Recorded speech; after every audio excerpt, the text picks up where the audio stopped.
तो जैसे कि हम सबने सुना है कि जो यूनिवर्स है और जितने भी लिविंग बीइंग्स हैं वो आपस में कोरिलेटेड है, यानी कि वो अलग ना होकर एक ही माने जाते हैं। तो आज की इस वीडियो में इस बात को प्रूव करते हैं। Hello everyone, my self doctor Mohit Gupta welcomes you in my channel world of Ayurveda. तो यूनिवर्स और लिविंग बीइंग्स को प्रूव करने के लिए कि वो आपस में कोरिलेटेड है, यहाँ पर हमें दो चीज़ों को लेना पड़ेगा। सबसे पहले एनाटॉमिकली, यानी कि वो स्ट्रक्चरली सिमिलर है या नहीं। सेकेंडली यहाँ पर फंक्शनली, यानी कि जो उनकी एक्टिविटीज़ है वो सिमिलर है या नहीं।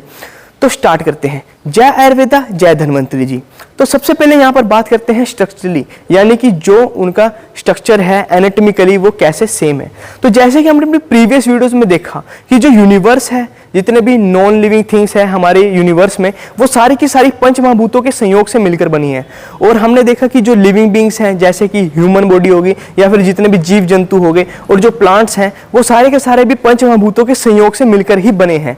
तो यहाँ पर एक चीज प्रूव हो जाती है कि दोनों चीजें ही पंच महाभूतों के संयोग से मिलकर बनी है। और सेकंड, हम देखते हैं कि जितने एलिमेंट्स हमारी सृष्टि में अवेलेबल हैं उतने ही हमारी ह्यूमन बॉडी के अंदर भी हैं, और साथ ही साथ जितनी परसेंटेज उनकी इन्वायरमेंट में है उतनी ही ह्यूमन बॉडी के अंदर है। एग्जाम्पल देते हैं, जैसे कि वाटर।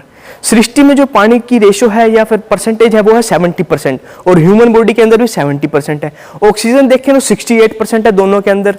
कार्बन देखें तो 18%, हाइड्रोजन 10%, सोडियम 0.15%, और भी बहुत सारे एलिमेंट्स हैं जिनकी रेशो सेम है इन्वायरमेंट के अंदर और हमारी ह्यूमन बॉडी के अंदर। तो यहाँ पर ये प्रूव हो जाता है कि जो एनाटॉमिकली, यानी कि जो हमारा स्ट्रक्चर है वो सेम है सृष्टि के। जो सृष्टि का स्ट्रक्चर है वही हमारी ह्यूमन बॉडी का स्ट्रक्चर है, क्योंकि जो उनका बेस है वो है पंच महाभूत। सेकेंड, हम आते हैं फंक्शनल, यानी कि जितनी भी एक्टिविटीज है वो यूनिवर्स और लिविंग बीइंग्स के अंदर कैसे सेम है। जैसे कि हम देखते हैं जब पंच महाभूत बैलेंस कंडीशन में होते हैं इन्वायरमेंट के अंदर, तो उनकी जो एक्टिविटीज होती है वो रेगुलर होती है और स्मूथ होती है। लेकिन जब उसका इम्बैलेंस हो जाता है तो सारी एक्टिविटी डिस्टर्ब हो जाती है। जैसे कि अगर जो वायु महाभूत का इम्बैलेंस हो जाए यूनिवर्स के अंदर, तो हम देखते हैं कि जितने भी स्ट्रॉम्स आते हैं, जितने भी साइक्लोन्स आते हैं, वो उसके कारण होते हैं।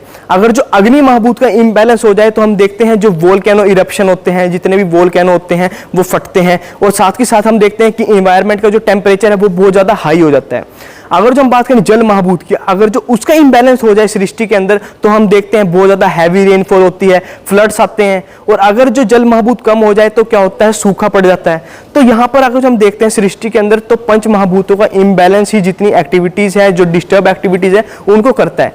ह्यूमन बॉडी के अंदर अगर जो हम देखें, अगर जो जल महाभूत हमारी ह्यूमन बॉडी के अंदर डिस्टर्ब हो जाए तो क्या होता है कि हमारी बॉडी के अंदर डिहाइड्रेशन हो जाती है, जितने भी हमारी स्मूथनेस होती है बॉडी की वो डिस्टर्ब हो जाती है, स्किन हमारी क्रैक्स होने लग जाती है। अग्नि महाभूत अगर जो हमारी बॉडी में डिस्टर्ब हो जाए तो क्या होता है, जो हमारा टेम्परेचर होता है जिसको हम बोलते हैं फीवर हो जाना, अगर जो हाई हो जाता है तो फीवर हो जाता है, और अगर जो कम हो जाता है तो हमारी बॉडी के अंदर क्या होता है, टेम्परेचर कम हो जाता है। और अगर जो हम बात करें वायु महाभूत की, तो क्या होगा, वायु महाभूत अगर जो हमारी ह्यूमन बॉडी के अंदर डिस्टर्ब हो जाए तो जितनी भी एक्टिविटीज हैं वो डिस्टर्ब हो जाएगी। जैसे कि हमारी पल्स रेट कम हो जाना, ज्यादा हो जाना, ब्लड प्रेशर हाई हो जाना, लो हो जाना, ये वायु महाभूत के कारण होता है। एंड सेकंड, हम देखते हैं कि जितनी भी एक्टिविटीज होती है इस यूनिवर्स के अंदर या फिर जितनी भी लिविंग बीइंग्स हैं उनके अंदर, वो तीन प्रकार की होती है। सबसे पहले आता है विसर्ग, यानी कि जो इस सृष्टि को और ह्यूमन बॉडी के अंदर क्या करता है, स्ट्रेंथ प्रोवाइड करता है। यूनियन, यानी कि जोड़े रखने की ताकत बनाए रखता है। और जो यूनिवर्स के अंदर होती है वो होती है मून, यानी कि चांद के द्वारा। चांद शीतलता के कारण क्या करता है, एनर्जी प्रोवाइड करता है, यूनिवर्स को जोड़े रखता है। सेम ऐसे ही ह्यूमन बॉडी के अंदर कफा क्या करता है, सेल्स को जोड़े रखता है और न्यूट्रिशन प्रोवाइड करता है। सेकंड जो है वो है आदान। आदान यानी कि ट्रांसफॉर्मेशन, हीट, एनर्जी। जो यूनिवर्स के अंदर होता है वो सन करता है। सन क्या करता है, अपनी हीट के कारण, अपनी एनर्जी के कारण क्या करता है, ट्रांसफॉर्मेशन करता है। जो हमारे प्लांट्स होते हैं उनके अंदर फ्रूट की डेवलपमेंट, उनके अंदर फ्लावर की डेवलपमेंट, उनको फ्रूट में कन्वर्ट करना, ये सारी की सारी एक्टिविटीज। और सेम हमारी ह्यूमन बॉडी के अंदर ये काम कौन करता है, पिता। पित्त यानी कि वो क्या करता है, हमारी बॉडी के अंदर जो हम आहार लेते हैं कॉम्प्लेक्स फॉर्म में, उसको सिंप्लेक्स फॉर्म में कन्वर्ट करता है, उसके अंदर से न्यूट्रिशंस को अलग करता है, जिससे जो हमारी ह्यूमन बॉडी है वो ग्रो करती है। साथ ही साथ वो क्या करता है, हमारे बॉडी के टेम्परेचर को मेंटेन करके रखता है। थर्ड, हम बात करें विक्षेप। विक्षेप क्या होता है, जितनी भी मूवमेंट्स होती है वो, तो एनवायरनमेंट के अंदर जितनी भी मूवमेंट्स होती है वो किसके द्वारा होती है, वायु के द्वारा। जैसे कि पेड़ों के पत्तों का हिलना, या जितनी भी मूवमेंट्स होती है, एयर का फ्लो होना जिसके कारण हम ऑक्सीजन को ले सकें।